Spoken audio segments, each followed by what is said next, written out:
Well, was Churchill liberal? There are several different ways of answering that question. In a formal sense, he was a liberal from 1904 to 1923, and after that, and prior to that, he was a conservative. That's one way of viewing it. Second way of viewing it, it would be more accurate to say that from 1904 to 1923, he was a liberal whose liberal principles were combined with a few Tory views and many views which were primarily his own. Thereafter he was conservative, who continued to have some liberal principles and even more views which were primarily his own. The third way of answering the question is to make an analysis of the underlying principles which animated the whole of Churchill's political life and assess whether they were the principles of a liberal, and I will make a brief attempt to do that. There is a fourth answer, which is that in terms of emotion, affection and loyalty, Churchill could never entirely break with liberalism and the Liberal Party, and I will conclude with some indications of why and to what extent that was so. And I'm not a Churchill specialist, and I look forward to many mistakes being corrected by Martin Dew later, and wiser interpretations based even upon the accurate facts that I managed to find. I should point out, however, that whereas there is a corpus of liberal thinking against which to test Churchill's thought and action, there is no similarly consistent corpus of conservative thinking.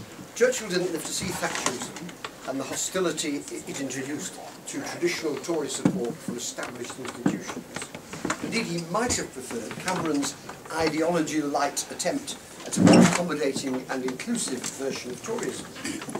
Conservatism in Churchill's lifetime, political lifetime, defined itself around unionism, protectionism and opposition to free trade, and increasingly anti-socialism. Most people knew more about what the Conservative Party was against than what it was for. That included many of its own members of Parliament. And even before Mrs. Thatcher's revolution, its historic definition of itself, defence of the Crown, the Church and the existing order, was becoming much less central to the Tories' self-image. I'll quote Roy Jenkins. While there is room for argument, this is Churchill, about whether he was ever an ingrained philosophical liberal, but who of the leaders were? Was Gladstone? Was Joseph Chamberlain in his radical days? Was Lloyd George himself? There was no doubt that his new party offered him at the time a more comfortable beach than the one he had left. That's a very Jenkins view of it, but I'll give you a Churchill view instead. And of course, Churchill, the quote I'm about to offer you, said this before his departure, but on the brink of his departure from the Tory party. English liberalism has been through many wanderings and much tribulation in the last 20 years, and it is today confronted by a powerful federation of vested interests. Yet it is a weapon and an instrument which, in the hands of Mr. Gladstone, would easily smash to pieces these pantomime politics and this cheap-jack imperialism with which we are inflicted and insulted today. He ended his speech with the words, "Thank God we have a Liberal Party." He had quite strong reasons to thank God for it only days later. But in what ways was Churchill a liberal? Well, firstly, he was undoubtedly and unequivocally a believer in individual freedom. How could someone who was such an individualist in his own personality not see that our society should be one in which individuals can flourish according to their own lights? On reflection, however, I've come across quite a few people who are very individualist in their personal convictions, but do not apply that to other people. They do not count as genuine liberals. But Churchill did. Secondly, to be a liberal in the early 20th century, and in partnership as he was with Lloyd George, if at times an argumentative partnership, required recognition of social liberalism. In Churchill's case, this kind of liberalism took over the mantle of his father's Tory democracy. For the liberal, it's based on a recognition that freedom is not real to someone who has too little education to assert that freedom, no financial means to support himself or herself, and no freedom from the limitations of poor health if there's no medical care. So Churchill was zealous in his liberal ministerial roles in seeking to help the poor and disadvantaged. He has discovered the poor, somebody said about him. I've forgotten who it was who said that. And if you look at the Labour Exchange Act, the Miners' Accident Act, the Coal Mines Act, a whole series of things in which he pioneered. Even when he was Conservative leader much later, or more accurately, Prime Minister in a Conservative-dominated coalition, and then a Conservative government and then a Conservative opposition. But even when he was Conservative leader, he realised that Beveridge's proposals were right.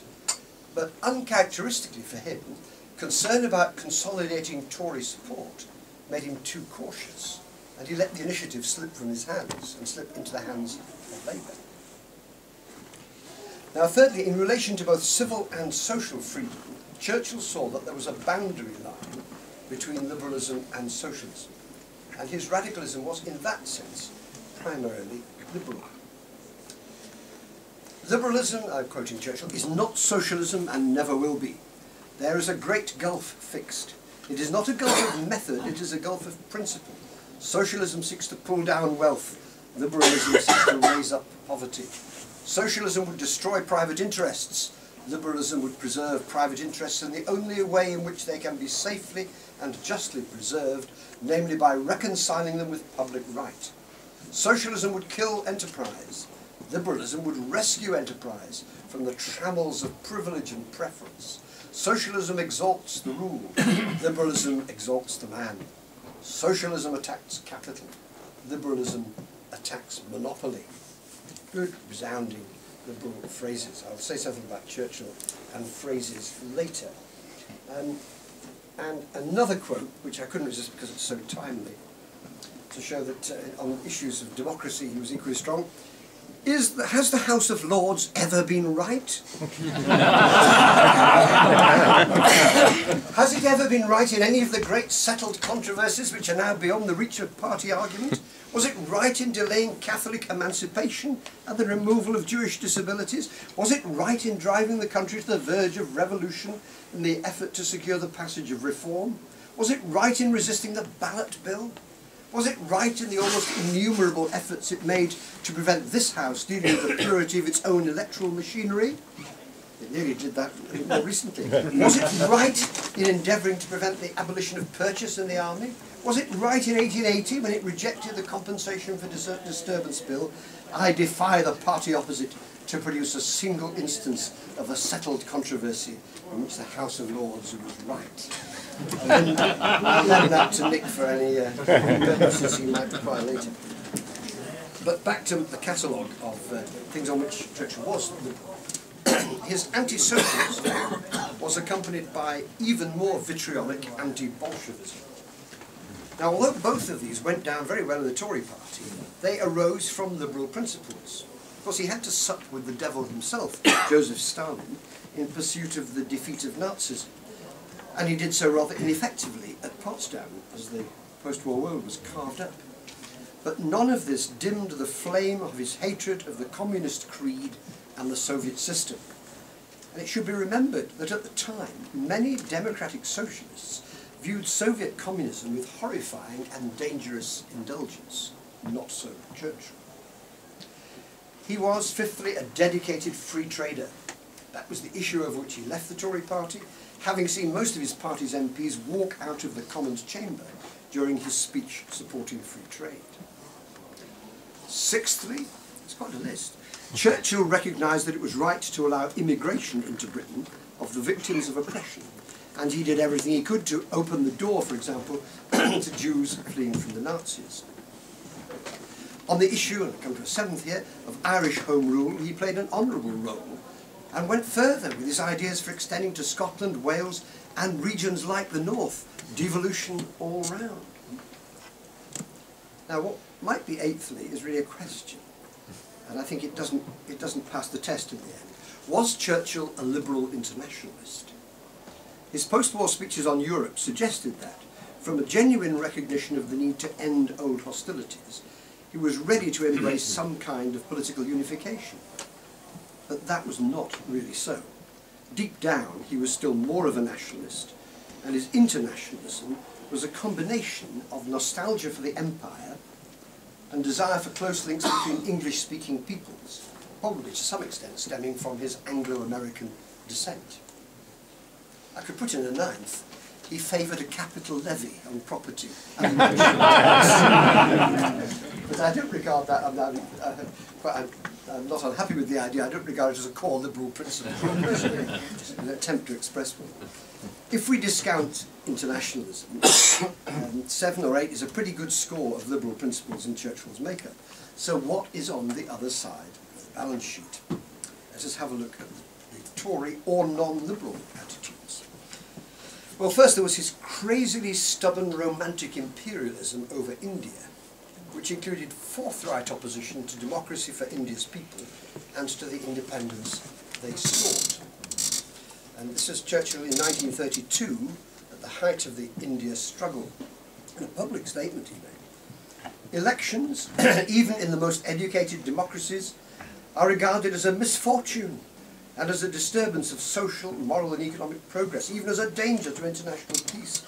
Why at this moment should we force upon the untutored races of India that very system, the inconveniences of which are now felt even in the most highly developed nations, the United States, Germany, France and in England itself? Well, we've suddenly moved a world away from the liberal principles which I was describing earlier, and I think he simply had a completely closed mind and blinkered outlook when it came to India. So that's one thing on the other side of the balance sheet. The second one I describe as his lack of restraint over the use of force. I'm not referring to this as a principle so much as an attitude which liberals were uncomfortable with even then and would be now. There was the siege of Sydney Street and his desire to be so visibly seen taking part in something where I think he raised the stakes more than was in any way justified by events. His ridiculous antics at Antwerp, where he dressed himself in some fancy uniform and went to take charge of the final redoubt, the defence of Antwerp, which was of course unsuccessful. The tragedy of the Dardanelles. It was all made worse by his strange notion that the politician should be the general, his schoolboy enthusiasm to be in on the action. He was of course wrongly accused of turning the troops on the miners, and his actions in that case were restraining. And then there was something else that made a lot of liberals uncomfortable, which was his gung-ho approach to defeating the general strike, particularly in his stuff he put in the British Weekly. I think British Weekly? Gazette. British Gazette, that's right. And that I think made liberals uncomfortable. It wasn't that they approved of or accepted the general strike as a weapon or thought it was the right state for the country to be in, but that, his whole approach, I think, distressed a lot of liberals then and probably would still today. That's quite a short list actually. So I'll throw in 2 thoughts about him which could lead you to view his liberalism in a slightly different light. One would be A.J.P. Taylor, upon whom I don't normally rely, but it's an interesting comment. He said that his radicalism was self-made. It owed little to the teaching of others. That's an interesting comment. Now, Edward Grey said that his one fault, and he actually did say his one fault, I mean, we could find others, but Edward Grey, my distinguished predecessor, MP for Berwick-on-Tweed, said, phrases master him rather than he them. Which I think is, again, quite revealing. And of course, if you're not careful, you can find a Churchill quote a bit like plundering the Bible for a quote that supports your point of view. You can plunder Churchill to some extent. I hope I hadn't really done that. Now, I talked, so it's a rather uneven balance sheet in which you can find more things on which Churchill's instincts were liberal than things on which he was Tory. Maybe Martin can add 1 or 2 that I've missed later on either side, possibly on the Tory side, I don't know. But I did say I'd talk about something else which is important to Churchill. And that was what I referred to as his emotional attachment to liberalism and the Liberal Party. He didn't cross the floor for a second time, leaving the Liberal Party with enthusiasm, or because he was at variance with liberalism. He saw his party powerless and disappearing. Was there a level of guilt about his later concern for the fate of his own party, to which he hardly ever directed his opposition in any serious way? He spent his later political life opposing socialism and communism, not opposing the Liberal Party or liberalism. His greatest political friend was and remained Lloyd George, and there's the wonderful quote which I mustn't fail to use it if I can find it. Yes, I can. And I suppose it has to be viewed in the light of Edward Gray's comment. This is 1922. In the political confusion that reigns, and with causes so precious to defend, I take my stand by Mr. Lloyd George. I was his friend before he was famous. I was with him when all were at his feet. And now today, when men who fawned upon him, who praised even his errors, who climbed into place and parliament upon his shoulders, have cast him aside, I am still his friend and lieutenant. One wishes one could produce a phrase like that in a difficult situation. It would be ever so welcome. I mentioned his friend. Sorry, I omitted to mention what I should have mentioned first, and it really should come first. And that was, of course, that his beloved Clementine, it is said, never gave up her liberal allegiance to the day she died. And he must have been conscious and aware of that. And any kind of excessive disloyalty to that tradition would have probably upset her, and Churchill did not like upsetting her, even though he did in various ways. He certainly didn't like to do so, and he loved her very dearly.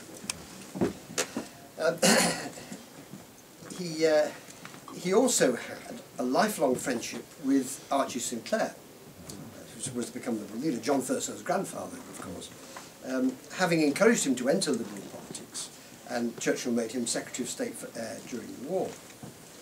Another abiding friendship was with Violet Bonham Carter, and of course he leaned on the Colne Valley Tories not to oppose her, and spoke in her support, believing wrongly that he'd swung it for her. In the same election he supported William Lloyd George, who won just across the water in Newcastle. And he also held on rather pathetically to the disintegrating fig leaf of the National Liberals. A further illustration of what was going on, when to 1950, which was, of course, when we lost a quarter of our seats and 319 deposits. Churchill's enthusiasm remained. Woolton wrote, "I am having a very difficult time with Churchill. He is determined to bring about some arrangement with the Liberals. A month ago he asked me to see him, and I told him I saw no prospect of the party finding his views acceptable. It was a difficult meeting, in which he told me that of course he would resign if he could not have his way. I told him that I thought perhaps we'd better both resign, and then there'd be no further conversation about it."